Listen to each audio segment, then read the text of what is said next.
And I don't know how none of my music gets into mass state prisons, but that was one of the shits. Murder shit hit the tablet fast, man. And that's one of the joints they had. Like, he got the real plug there. He got some other shit going on. My distro can't fix it. Everybody Yo, Ghazi, I'm on Empire Publishing too, man. I need my shit in the joint like you have for Murders, because this shit was up in a week. Man, that's one of the ones too, man. How is it on Empire? Because I hear you get a lot of bags. Well, I'm on a publishing side, but yeah, I fuck with Ghazi. That's my man. Shout out to Ghazi. Ghazi. Hell yeah.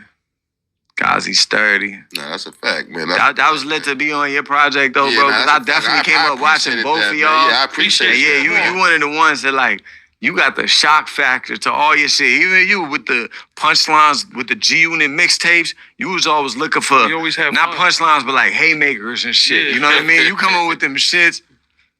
You already know. And that kind of influenced my rap style in the sense of like, all right, I'm going to say a couple shits and then I'm going to give you a haymaker, something that's shocking. You can't just be giving them, you know what I mean? Jab. You got a haymaker. Listen, the mixtape days, like I tell every New York artist, you got New York, you got some spots upstate, you got CT, shout out to CT, always push G-Unit, and then you got Boston. I always love Boston. You got the beautiful Cape Verdean women out there. Shout out to them. Know that. Yeah, we do. You know about that. But shout out to all my Africans out there. It's just Boston just feel like, I don't know, when we came there, it was just always love. Remember we had was one mixtape, I think, we had the Celtics. We used to do the show. We came out with Celtics shit on. It was just crazy. You gotta find that picture. Classic. Yeah, I find that. You gotta find somebody find that picture, man. I need that picture, man. Yeah, because Boston remind me of New York. Throw that up. It's no different than New York. It's a big city. You know, y'all love y'all teams, you know? Yeah, no, it's different, though.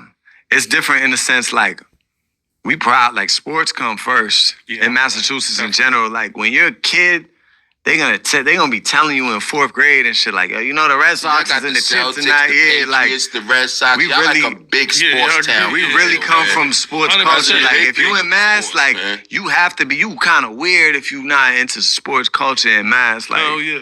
That's what our shit is based on. Where I feel like New York is kind of based on sports, but I feel entertainment overrides sports a little bit. I know the Knicks is the biggest shit in the world and the Yankees and shit, but y'all got so much big artists that came from here. You know what I mean? All the way from Hove to 50 to Frank Sinatra, right? He from here, right? Yeah, Frank Sinatra, DMX.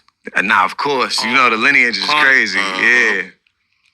It don't stop. The list goes on and on. How you be feeling when your freestyles go viral, like the academics post? Do you feel like, I'm getting my respect, man? Because, you know, it'd be hard. Everybody be feeling like, oh, he can't talk that shit. Or, you know, the complexion. They be like, hey, why he ain't talking that shit like that? But then when you see the streets do embrace you, how that shit be feeling, man? Man, that shit felt good. Like, you know, I think New York is one of the last places where you still got to lead with skill. People still respect bars from the OGs to even the young drill rappers. You'd be surprised. The K-Flock's generation, like, they still give it up for bars. Like, I still meet little young drill rappers and dudes, kids that's really in the street and they're in tune with bars. I still meet an 18-year-old that could break down bar, and it's probably one of the only places that's really like that. So I love New York for that. It's the mecca of this shit. So it felt real good to get the validation here, because I remember being here for 5 years and nobody knew me. And then one day that shit just started changing. I was like, oh, they recognizing me in New York. It's lit. You gotta think, New York love is different, too. You gotta think about this, though.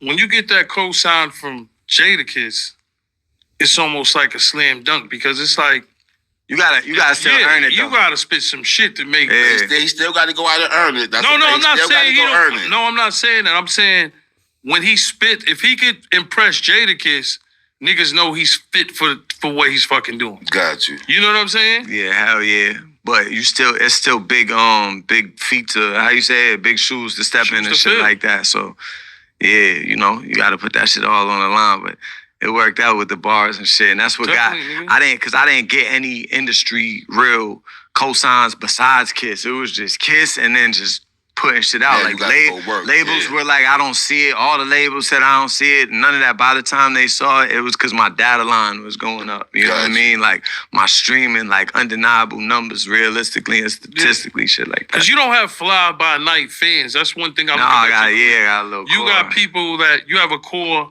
fan base. Like, what's the kid, Russell? Like, what's the kid, Russell, with the long hair? I think his name is Russ. Sorry, shout out to Russ. Russ.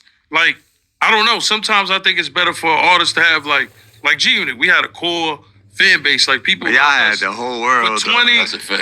20, 30 That's more than the years. core fan base, but nah, But hell you know yeah. what I'm saying? When I look at your career, because it's early, like you know, I look at your career, I'm like, he got a core fan base of people that really love bars and love what he do. That's why I know you.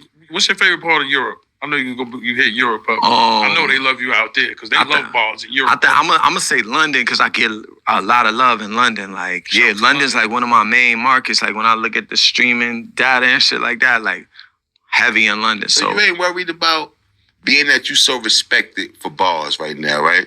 You ain't worried about on this new project going with the whole singing shit. You don't think people you gonna throw some of your fans off a little bit? I was, bro, but I just had to do what was in my heart. You know what I mean? Yeah. I had to go with my passion. Like I gotta go with my move and what I feel is God's move. Cause I feel like music is spiritual. Like you ever put a beat on and the words just come to your mind? Right. It's just you and That's that beat. God. You ain't think about nothing. Facts. But it's the beat, but God's just giving you the instrumental and He's giving you, my son, this is your talent right here. Go get crazy. Facts. So if God's giving me when I'm doing them singing songs, I'm doing them shits in like in a minute, 2 minutes, just it's like unconscious, like a stream of consciousness.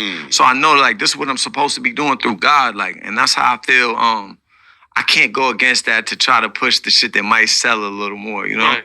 But I'm gonna still come back with hits and rap hits and shit like that. But yeah, I'm in this era right now, trying to show people I'm an all-around artist, you know. Got you. So what gives you the drive though? Like for you got the bars and shit. Like when you started, like what motivated you? I know you heard G Unit back in the days because you still young. I know, but like what motivated you when you started getting in the booth? Like young, I started really battle rapping and shit. Like just around the neighborhood, I'd be like the kid. It was like, you know, I was the kid you could take to a different neighborhood and just be like, yo, this little white boy can rap. Go ahead, rap. Right. Motherfuckers did that to me 9 million times to like to now when that shit probably happened like 5 years ago. Somebody just told me, oh, you rap? I was like, nah, it ain't that no more. Like, yeah, that was when I was 13, 14, 15, all the way probably up to like 18 type shit. But I just always had the drive, bro. I felt like this was my purpose. Before I made any money from this shit, I was